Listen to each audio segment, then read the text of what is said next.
I'm Fredrik and I'm the filmmaker. And I'm Leilani Farha, and I'm the advocate. Leilani, welcome to our summer series. It's summer, and we are supposed to, I guess, work less, and then we can reuse old, amazing stuff we did during the year. So we cut them down a little bit, and we update them with this little talk. And we are actually going to start a summer series with one episode that I thought touched me a lot.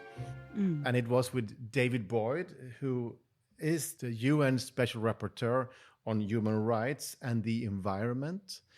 We did this call with David just after the big climate meeting, COP26 in Scotland. Remember, Leilani? I do remember. It was actually one of my favorite episodes. Yeah. And you know David because he's also Canadian. He lives on a small island outside Vancouver. But then he's also touring the world with this very, very important job. How is it to be in his shoes, to be a special rapporteur? He's busy. I don't know what it's like to be a special rapporteur during a pandemic when you can't really travel much. Very different job. I guess you spend all your time on Zooms, which would be kind of depressing, I guess. But he's amazing. And I had the pleasure of actually presenting with him at the UN because we were on the same schedule. So he sat by my side and would present his reports a couple of times. And he's really amazing. He's amazing at engaging governments in a way that they can really hear him, and he has one of the most important mandates out there. So, yeah, he's cool. Yeah. So let's listen to David. I mean, when you enter here, we talked about one of the big things coming out of that meeting was my fellow countryman, Greta Thunberg, who came out and said, blah, blah, blah, blah, blah, blah. And now we don't talk so much. We don't even say blah, blah about the climate now because we've had even more reports coming out now, the climate panel and other things that it's like an amazing, important work being published and it just drowns. Of course, the war is something that takes a lot of attention. But my friends, we need to keep pushing this climate issue. It's not a joke. It's about the future of our kids. Yeah. So I asked David why he was so angry. Here he comes, David Boyd. I was angry after COP26 because we're living in a global climate emergency. And the politicians, the negotiators, the leaders at COP26, Greta Thunberg's phrase, blah, blah, blah, that really sums it up. We have this colossal gap between the action that's urgently required to protect people, particularly in the global south, small island developing states, coastal nations, the poorest countries in the world, the most vulnerable people in the world are suffering immense damages and loss today from the climate crisis. And we have these, kind of existential conversations about net zero 2050 and blah, blah, blah. And so that for me was the terrific frustration is that we come together every year for these conferences of the parties. And for 25, now 26 years, politicians have been making these ridiculous promises and commitments, and we're not getting the job done. That's some anger. Yeah. David, thank you. I talked to a dear friend and before when it started up, and she was a little bit angry with Greta saying blah, blah, blah. How can she say blah, blah, blah just when the meeting haven't even started? And I tried to explain, I think that's the role of Greta, to be there outside pushing people, she had the right to be angry and to push the limits a little bit. Well, and I also think, let's be clear, like that pressure is building and it's working. So, when we came out of Paris 2015, the commitments that countries had in place at that time would have committed us to 3.7 degrees of warming, which would be absolutely catastrophic for every person and every being on this planet. Now we're at a point where we've made incremental progress. Now, if countries actually fulfilled the commitments they've made, we'd be at 2.4. And if countries actually fulfill the other commitments that are not yet incorporated in what are called their nationally determined contributions, the commitments that were made, such as, reducing methane emissions, reducing deforestation, these things that were promised at COP26, we'd actually be down to 1.8. So The good news is that in terms of commitments, we're moving in the right direction. But there's still this Grand Canyon between the commitments that countries make at these conferences and the actions that are happening on the ground. So, one of the big rhetorics in the last 2 years has been, we're going to build back better. Beautiful phrase, right? Countries have spent more money on fossil fuels, investing in new fossil fuels over the past 2 years of the pandemic than they've spent on clean renewable energy. I mean, so that just shows you this kind of paradox between what countries are saying and what countries are doing. Leilani, I'm thinking one thing that we had here in our podcast before, your predecessor, Raquel Rolding from Brazil, who is also a professor at the University of Sao Paulo. And she told you when you took over as the UN Special Rapporteur, Leilani, you should know one thing. You will leave this job angrier when entering. So, David, it seems that you're already quite angry. So how would you end your mandate? Yeah, no, but I think anger can be a constructive force, but I also think that we have to focus on the solutions. And so that's another thing that is really, so it's kind of this integrating. And Cristiana Figueres, the brilliant Costa Rican diplomat, she talks about outrage and optimism. And I think that's a really beautiful way to talk about this, because we should be angry, to be in solidarity with the people. I've been on country missions to Fiji and Norway, and I've gone to Kenya. I've met people who lost their homes in tropical cyclones. I've met people whose livestock have starved to death because of droughts in Kenya. I've met indigenous people in northern Norway, where it rains now in the wintertime, and the reindeer that they've been relying on for thousands of years as the heart of their economy, the heart of their culture, the reindeer's hooves are not evolved to scrape through ice to get at the food that they need to survive the winter. So, we should be angry because poor and vulnerable and marginalized people are seeing their already difficult lives made worse by the climate crisis. But on the other hand, we have to be optimistic, because I believe optimism is as important for human beings as oxygen to keep us going. And so we have to look at things like the fact that the United Nations just last month recognized that for the first time, everyone has the right to live in a healthy environment, a right which we've seen has made a transformative difference in countries like Costa Rica. They're at the forefront of these systemic and transformative changes. We're past the point where we can get by with incremental changes. We need what the scientists are saying, which is rapid, systemic, and transformative changes. That's a very tall order for humanity, right? We've never undergone a deliberate transformation of this magnitude. We have to change our energy system, our food system, our housing system, our transportation system.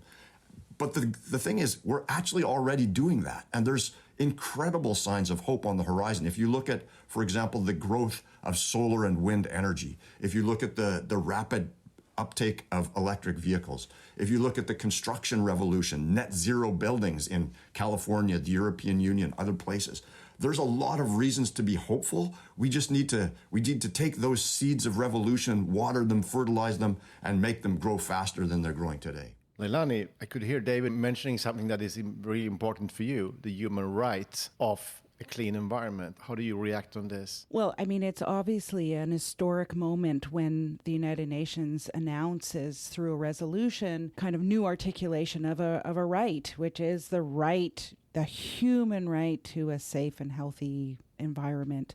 Is that what it is? Clean, safe, healthy? Safe, clean, healthy, and sustainable environment. There you go. And why is this so important? Well, it goes directly to what David said.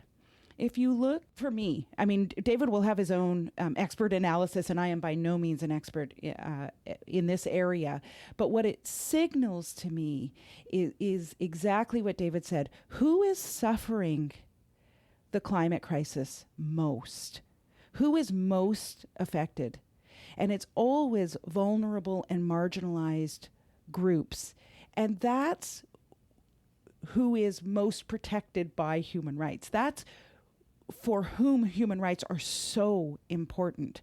And so when you get the United Nations articulating it as a human right, it forces two things, in my opinion, that go exactly to what David said. It forces us to say, how are our vulnerable populations, our disadvantaged populations faring? And what are the structural causes? A human rights analysis always goes to the structural causes. So what are the structural causes of the disadvantage experienced by these groups? And I feel like a lot of that structural stuff, those conversations are happening.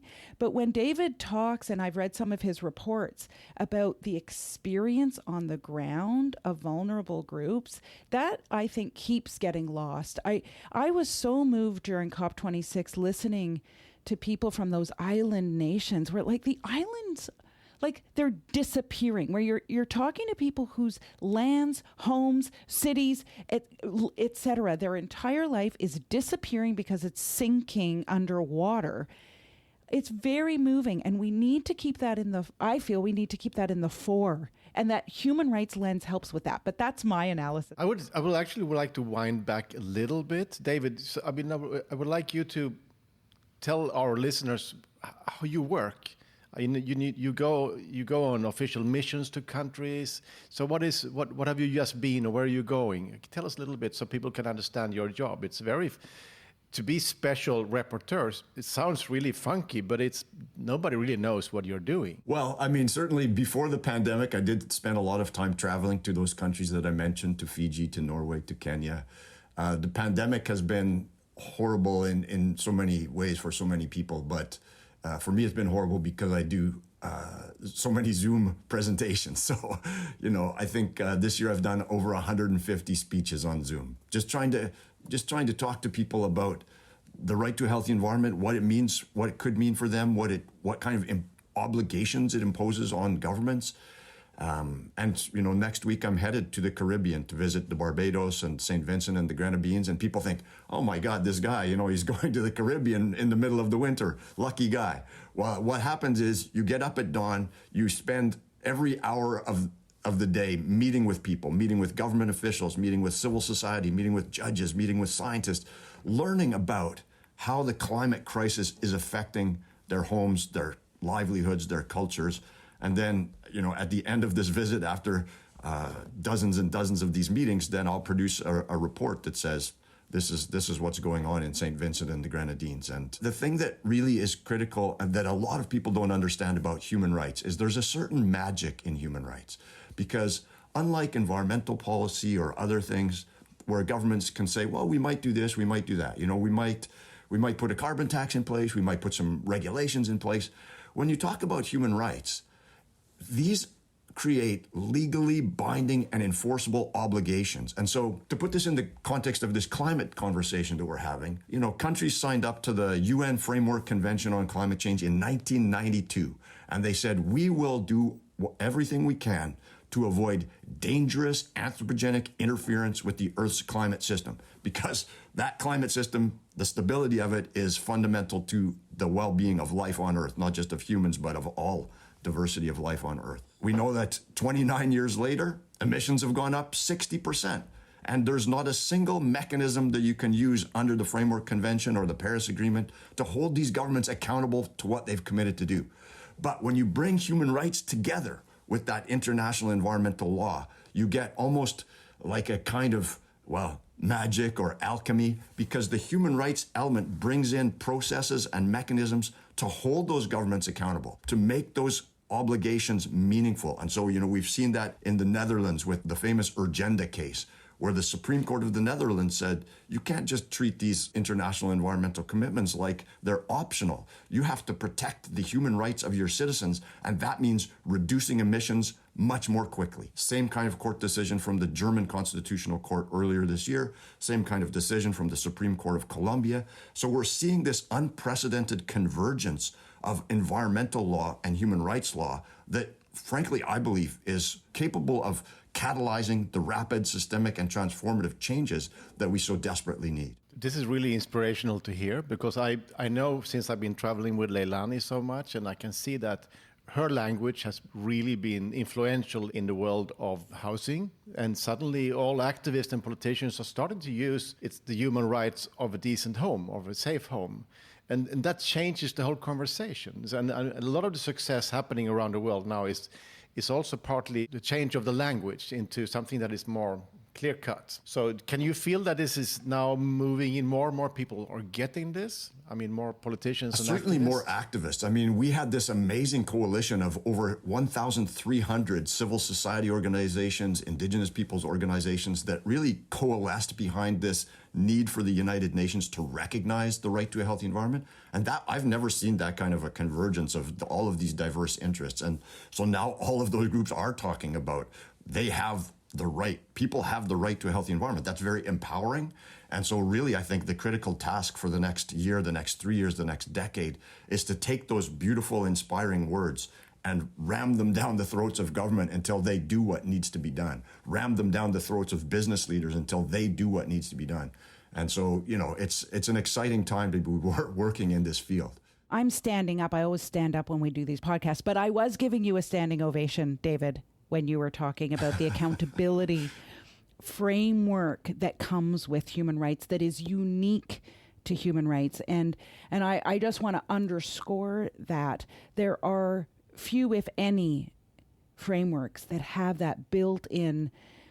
Who is accountable to whom? States are accountable to people, and states therefore have legal obligations, have to meet certain norms and standards through human rights law to make the world a place that people can continue to survive in and live in. And I love bringing together of our worlds, of the environmental world and the housing world, around the human rights framework, because they are so obviously connected. But I keep talking to people about that. Like, you can talk about social justice, you know, fine, but how are you going to compel states to do what they need to do, or in all levels of government? And that's what human rights offers so strongly, along with those two other things I said, which is structural change and a focus on vulnerable people. But states have to start leading and recognizing and measuring up to their international human rights obligations. Clearly. And I think if there's a lead through environmental stuff, housing will come, because housing is still not recognized as this big global crisis that it is, but the climate crisis is recognized. I mean, I think that's for sure. Yeah, the climate crisis is recognized, but I really think there's compelling connections between the housing crisis and the climate crisis, right? So, for example, when I was in Fiji, I met people in one of the first communities in the whole world that had to be entirely relocated. You know, this beautiful, idyllic waterfront village, but you know, rising sea levels, storm surges, saltwater contamination of their water supply, their land where they were growing crops. So they had to lift up and move inland 3 kilometers. So, you know, and they've built houses inland that are actually better than the houses they were living in by the water. So there's an improvement there, but there's other human rights issues there. But then I also met people living in these really terrible conditions on the outskirts of Suva, the Fijian capital. And almost every person that I met there had lost their home in Tropical Cyclone Winston. So there you have climate change robbing these people of their homes, forcing them to live in really like slum-like conditions. You know, the Fijian government, to their credit, has brought electricity into these informal settlements. They've brought clean drinking water in, but you know, these are corrugated metal shacks. One's located beside the ocean, so they're flooding. The other one's beside a river, they're flooding. So that, you know, even though they've got a roof over their heads, they're still in these very difficult conditions. And then you look at a country like Dominica in the Caribbean. Dominica's been hit by 2 Category 5 hurricanes, the highest, strongest level of hurricanes in the last 7 years. The first one, Hurricane Erica, damaged 90% of the homes. Well, okay, so then people, they move mountains to rebuild their homes. 6 years later, Hurricane Maria, bang, 90% of the homes damaged again. I mean, meanwhile, the government has to pay for rebuilding the infrastructure, for helping the people rebuild their homes. This is a small island developing state. Where's the money coming from? You know, like, it just puts them in an literally impossible position. They have to cannibalize the education budget. They have to cannibalize the healthcare budget. They have to go deeper into debt. Now they're paying more interest on the debt. So, you know, this is one of the things that was so frustrating about COP26 is like, where's the money? You know, this is kind of where's the money? Where's the, you know, the global north, the wealthy countries and wealthy people who have created the climate crisis have, I believe, that like there's got to be an obligation to shift some of that wealth to help countries like Dominica and Fiji rebuild. And that conversation has been going on for 3 decades, but there's still no money changing hands. Let's talk about the money, because the people who with money, they have more than ever. And a lot of the money goes into speculation, and they put it a lot of into real estate. And I saw that your representative at the COP, Juliette Peruca, she talked in our podcast about that all of these condos being built that stand empty, they're actually also taking from the resources of our planet to stand empty. So that's how they spend money, but they also spend the planet. That really provokes me. I think I would go to talk about the legal language that you were into, is that it has also turned into a tactics now of many movements that actually going after and suing companies, suing states. This happens both environmental. I mean, in the Netherlands, they've been suing the Shell company. And in Germany, there are legal cases in the housing areas. So can you see this also as a growing tool for movements? People ask me, why did it take so long for the United Nations to recognize the right to a healthy environment? The reason is because it's a very powerful tool.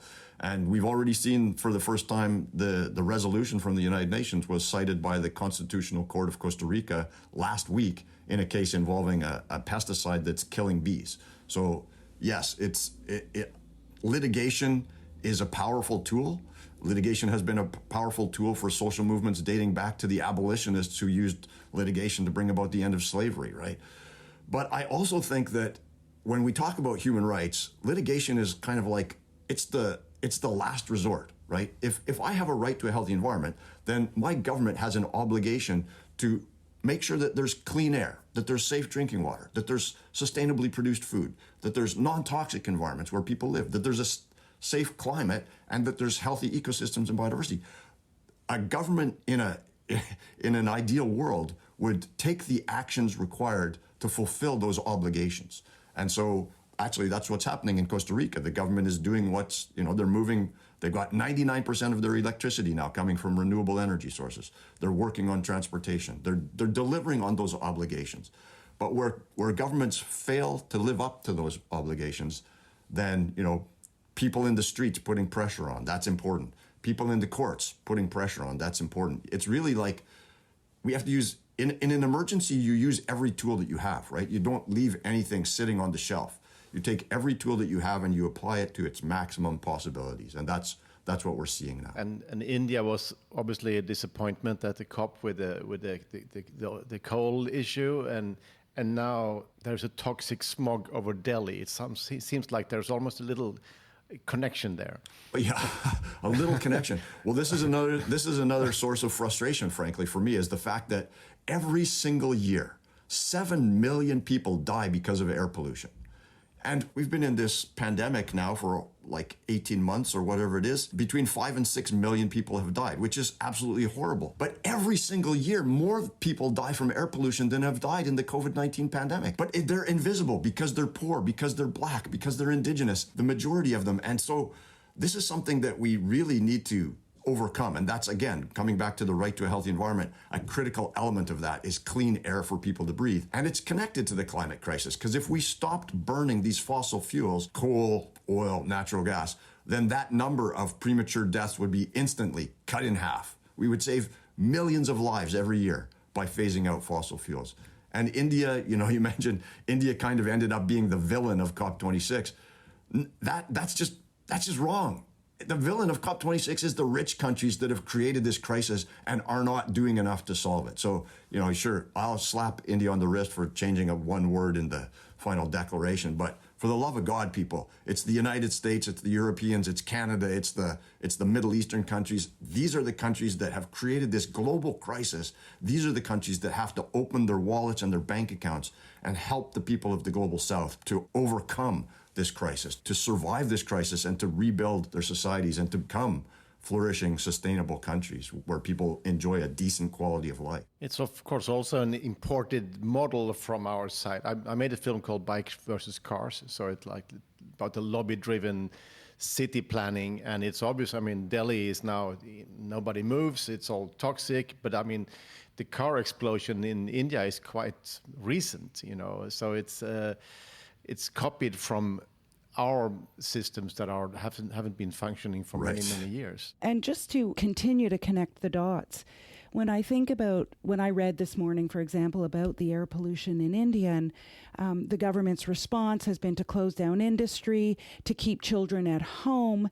And then I start thinking about all the people who are living in deplorable conditions where they cannot be protected from air pollution by their homes because they are living on the pavements and don't have homes. Many people I met in Delhi living on pavements and don't have homes that would protect them from air pollution. And it gets me thinking about the finance conversation around, we've built these models of housing and city development, urbanization, that privilege those with wealth and that result in greater levels of homelessness and housing precarity. And there's just a complete interaction with climate crises in that regard. So we screw people over and don't ensure that they have access to adequate housing. And then we screw the environment, governments, and create climate crises, manufactured climate crises. Then is like double jeopardy for the people who are already poorly housed. And then when I start thinking, okay, I am an optimist and I do think change is possible and I see things are changing. But unless we understand all of these connections and create some whole, you can't tinker with the environment and not deal with housing if you want to have good outcomes. You can't tinker with housing and not deal with the environment if you want to have good outcomes. And then I worry, I'll just say this is my last thing, this is my worry on the finance front. A lot of city governments say to me, and even national level governments say to me, if we're going to make our 2030 sustainable development goals, and if we're going to reach, goals for zero net emissions, et cetera, we don't have the money. We're poor government. We don't have the money. And so we're going to invite in the privates, private equity that has a lot of liquidity. And I'm thinking, are you kidding me? So you're going to invite in the perpetrators of so many of the social problems we're seeing and environmental problems we're seeing. I mean, Fredrik and I talk a lot about a company called Blackstone that's bad on housing and bad on the environment. They help to burn down the Amazon. So I'm thinking, oh my gosh, the finance question is very, very important in both of our worlds. Let me add with Blackstone, because I think the interesting with the big concentration of wealth and in these hedge funds or private equity funds, that they actually sit in the boards of thousands of companies. So they actually have a lot of power and influence to make a hell of a difference. So, but they don't, because their focus is something totally different. It's only to move out with the max profit all the time, which is, of course, problematic. I know you say in Push that you're not against capitalism. You're against this kind of extreme capitalism on steroids. How is your relation to capitalism, David? I think that capitalism has a lot of problems baked into it, but I think there's different models of capitalism, right? So, the kind of predatory capitalism that we're talking about, like the Blackstones of the world, that just has to change. And the only way that we're going to change that is through changing the laws that govern those kinds of corporations and their activities. But, there's also the kind of kinder, gentler capitalism that we see in the Scandinavian countries to some degree, right? You're a Swede, you may disagree with that, but, it does appear, at least from a distance, that there's a different type of corporate model that's much more that has much greater social benefits, right? Where if I take the example of Norway, for example, so Norway has developed, they have developed an oil and gas industry that has created tremendous wealth. But unlike other places where that wealth goes to corporations and then to shareholders and so concentrates in a small number of incredibly wealthy people, in Norway, the public has gained enormous benefit from the development of that industry. Now, they've reached a point in human and ecological history where that has to change, but at least it's been done in a way that has been relatively environmentally responsible with great social benefit. I think it's the difference between the private benefits and the public benefits where there's these different models of capitalism show their stripes. And we keep coming back to this, interestingly enough, this issue of money, right? So the prescription for the past 100 years has been let's just grow the economy and the pie will get bigger. But what we're seeing is, yes, the economy continues to grow, the pie gets bigger, but the same people are taking bigger and bigger slices, and the people who don't have anything but crumbs are still stuck with the crumbs. So at some point we have to realize, we can't grow our way out of this. We're destroying the planet in the process of trying to make the pie bigger. And I think a growing number of people realized with the climate crisis, the biodiversity crisis, the water crisis, that this model is fundamentally flawed. That means we have to take the wealth that we have and share it more fairly. So this question of inequality really is at the heart of this, right? Inequality is at the heart of the climate crisis. It's at the heart of the broader global environmental crisis. It's at the heart of the housing crisis. And so, it's really critically important that we figure out ways to address this inequality. And then following these issues is that who are taking the biggest risks? Who are the people getting killed? It's always, the closer you are to a natural forest or to something, if the native people around the world, they are the ones dying, being killed by corrupt thugs all the time. So that's an ongoing struggle. And I guess you met a lot of them now in Glasgow also. They are the front line fighters in this struggle. No, and let me be clear, that's the most heartbreaking part of the work that I do, is almost every day I get an email or a WhatsApp message saying, this person has been killed, or this person has disappeared. We haven't heard from them. They were at a protest, now they're gone. Whether it's Mexico, Brazil, the Philippines, Cambodia. So, every year, hundreds and hundreds of people are being killed because they're standing up for this planet. And so, we call them the human rights languages, environmental human rights defenders. I just call them heroes for people and the planet. This is a more compelling term in my opinion, but we have to protect those people. And the problem is that they're the ones who are fighting against this voracious financial machine. They're standing in the way of private and corporate profits. And so, a big part of our work is increasing the level of protection for those heroic individuals. Because for me, this is almost like an undertold story that we don't report more on these human rights heroes or environmental heroes. There is actually one ongoing case in New York right now where a lawyer, Stephen Donziger, who has been representing people in Ecuador, where Chevron has been destroying the jungle for years. I'm sure you know the story. Donziger is now in prison in New York, in almost like a private court case organized by Chevron's lawyer. And this is like, it's still not a big story, which it should be. And I have a personal relation to this because I made a film called Bananas, where I got sued by Dole Food Company, and it's the same group of lawyers. So it's exactly the same lawyers who came after me are now putting him into prison. And this is a company that has actually destroyed the jungle. So you know the Donziger story, and I think we all should look into the Stephen Donziger. You can follow him on Twitter. How do you see this story? It's great. I thought that you were the director of Bananas, which is a movie that I show in my class to talk about these human rights issues and environmental issues and the role of corporations and the role of the legal system. So thanks for that movie, and thanks for the sequel too, the Big Boys Gone Wild. Big Boys.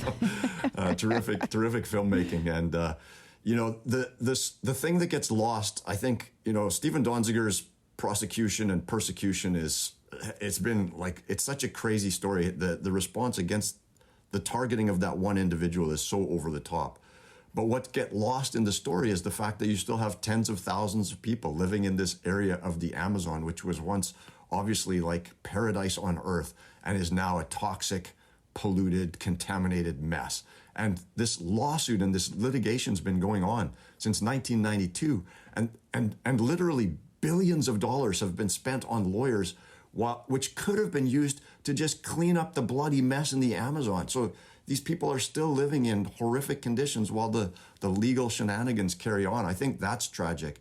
With all due respect to Stephen Donziger, yes, he's been prosecuted and persecuted, but he doesn't have clean hands. There's clear evidence of fraudulent activity in that court case. So, It's a very, very complex situation, and but it's typical of these corporations that use every trick in the book to shut down the people who are trying to call them to account. And also shutting down filmmakers, because they also sued the filmmaker of Crude, Joe Berlinger. Crude, yeah, that's right. And he's also a friend of mine, and he was also suffering a lot. I mean, and they got the outtakes of his material. Yeah, well, that court case, that Ecuadorian situation has spread its tentacles across the world. So there's been litigation in Canada where the lawyers for the indigenous people in Ecuador have tried to collect on the Ecuadorian court decision, which awarded them $9.5 billion in damages. And Chevron's lawyers said in the Canadian litigation that they will fight this case until hell freezes over, and then they'll put on skates and they'll keep on fighting. I mean, that just gives you an idea. Like there's no length to which they will not go to fight these types of things. But for me, it just suggests so strongly what advocates and grassroots movements, indigenous peoples are up against. And like, as you say, these are heroes fighting these battles because it is so huge, right? I mean, for these lawyers and these corporates, this is fluff. This is like nothing for them to keep litigating, spending uber amounts of money. It's no sweat off their back at all. This is how they play the game. It's such a David Goliath scenario to fight for human rights, for the environment, for housing, whatever. It's just amazing what we're up against. It's so then we go back to optimism, I think, because then you say, okay, exactly. These are huge forces, but look, there has been incremental change. There are these court cases that Indigenous peoples and others are winning. There are wins along the way. I see it in my work. So we'll chip away at these. They have all the money, but we have the rights. No, for sure. And there are wins and there are incredible things happening. I did a report to the Human Rights Council on good practices in the recognition and implementation of the right to a healthy environment. And it was an amazing experience just gathering these stories from around the world. I ended up having to put an appendix to my report with over 500 examples of good news stories that most people just have no idea about.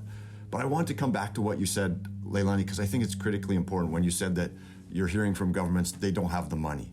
Well, governments just found $20 trillion to deal with the COVID pandemic. So, it's just a lie for them to say they don't have the money. The money's out there. We live in a world with a $100 trillion economy, right? So the money's there. It's just a matter of priority. And what we have to continue to do is say that these issues, these human rights issues, they have to be a priority. And I think that it's a very powerful message. The report I'm working on right now is about what I call sacrifice zones, places where there's such intense industrial pollution that the people living in these communities have effectively been sacrificed. I mean, they're not being thrown into the mouth of a burning volcano, but the impact on their life is tantamount to that, right? I mean, they're suffering from horrific diseases, short life expectancies, living in just kind of these kind of Dante's infernos in almost every country in the world. And if they have a right to a healthy environment, then their governments have an obligation to do everything in their power. These are the people who are really bearing the burdens of the wealthy lives that we are living, whether they're living beside a coal-fired power plant, a chemical manufacturing facility, a garbage dump. All of these facilities are the things that are making our lifestyles possible. So we're complicit in this. But I think that focusing on the human rights of the people who are being left the farthest behind is actually can be very powerful. Friends, this has been an intense and very interesting, inspirational conversation. David, if our listeners would like to follow your work in any way, they can follow me on Twitter. It's SR Environment. They can check out the website, which is also srenvironment.org. And so I encourage people to follow along. It's going to be an exciting adventure the next 3 years. That's cool. I encourage people to follow you too. You're an amazing advocate. No, really, you're doing an amazing job as SR, and I know how hard it is I know how hard you're working, but you're doing really an amazing job. So keep going and good luck. Well, thanks for the support. And try to have fun also in between. Otherwise, it's, I try to talk about wine, but then I have a friend who is a winemaker in France, and they are suffering the climate big time in France. The winemakers are really now coming up in the forefront of the climate debate in France. So, but still drink some wine, but it should be produced in a decent way. And let me say, I live on an island. I get in my kayak, I paddle around, I see otters, I see eagles, I see whales. I mean, and this is what I say to everyone, like, this is the only planet in the universe that supports life that we know of, right?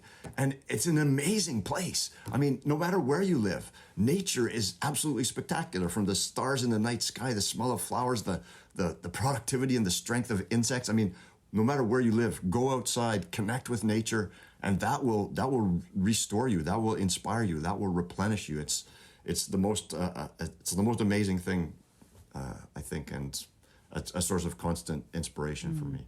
I'm with you. What a beautiful ending. Can I say one more thing? I want to say thank you to Leilani for the inspiring work you're doing on the right to housing, and I want to say thank you for Fredrik, because these films that you're making, they do change people's minds. They do make a difference. So thank you to both of you. That's so nice. That's thank you. Sweetness and love and happiness. Thank you for being on, and thank you, Leilani. See you soon again. Thanks, everyone. Bye. Ciao. Pushback Talks is produced by WG Film. To watch Push, visit pushthefilm.com. You can also support us by becoming a Patreon at patreon.com/pushbacktalks. Thank you so much for listening, and we'll see you again next week.